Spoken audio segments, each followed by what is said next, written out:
আগে থেকে আমরা এই দীর্ঘ লাইন দেখতে পাচ্ছি। আমরা এই মুহূর্তে রয়েছি পাবনা সদর আসন, যেখানে 5টি আসনের মধ্যে সবচেয়ে বেশি ভোটার এই আসনে, অর্থাৎ 5,40,935 জন ভোটার এই পাবনা সদর আসন থেকে তারা ভোট দেবেন জাতীয় সংসদ নির্বাচনে এবং গণভোটে। পাশাপাশি অন্যান্য যে আসনগুলো রয়েছে সেখানেও কিন্তু বেশ উৎসবমুখর পরিবেশেই আমাদের যারা সোর্স রয়েছে, আমাদের যারা সংবাদকর্মী রয়েছেন, তারা কিন্তু আমাদেরকে জানিয়েছেন প্রত্যেকটি কেন্দ্রেই কিন্তু মানুষের যে উপস্থিতি সেটি একেবারেই প্রমাণ দিচ্ছে যে এবারের ভোট হতে যাচ্ছে উৎসবমুখর। এবারের ভোট মানুষ কতটা উৎসবমুখর পরিবেশে দিচ্ছে নিশ্চয়ই আপনাদের একটু দেখানোর চেষ্টা করি। প্রত্যেকটা কেন্দ্রের সামনেই আসলে মানুষের উপস্থিতি, ভোটারদের উপস্থিতি আমরা দেখতে পেয়েছি। এখন যে কেন্দ্রটি রয়েছে সেই কেন্দ্রটি হচ্ছে পুরান পুঁঠিবাড়ি বালক সরকারি প্রাথমিক বিদ্যালয়। এই কেন্দ্রটিতে টোটাল ভোটার সংখ্যা 2,366টি এবং একটি বিষয় বলতে হয়, এই কেন্দ্রতে ভোট দিচ্ছেন এই পাবনা সদর আসনে তিনি ধানের শীষ প্রতীক নিয়ে নির্বাচন করছেন, অর্থাৎ ব্যারিস্টার শামসুর রহমান শিমুল বিশ্বাস, তিনি কিন্তু এই কেন্দ্রে ভোট প্রদান করবেন।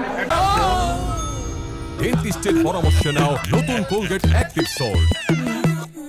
তো সব মিলিয়ে বলতে হয় যে এই কেন্দ্রে বিশেষ করে অন্যান্য যে সকল কেন্দ্র রয়েছে পাবনার 702টি কেন্দ্রে, প্রত্যেকটি কেন্দ্রেই কিন্তু বেশ উৎসবমুখর পরিবেশে ভোটাররা আসছেন।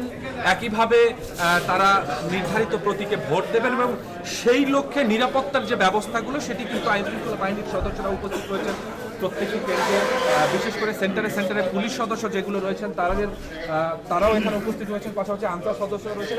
অন্যান্য জায়গাও বিশেষ করে ভোট কেন্দ্রের বাইরে অস্থিতিশীল পরিস্থিতি এড়াতে আমরা দেখেছি যৌথ বাহিনী, বিশেষ করে সেনাবাহিনী, র্যাব, বিজিবি, তাদের কিন্তু টহল ব্যবস্থা রয়েছে। আরেকটি বিষয় বলতে হয়, যেটি বলা হচ্ছিল যে নিরাপত্তা কেন্দ্রেই কিন্তু সিসি ক্যামেরা ব্যবস্থা করা হয়েছে, সেটি আমরা অনেক কেন্দ্রেই দেখেছি।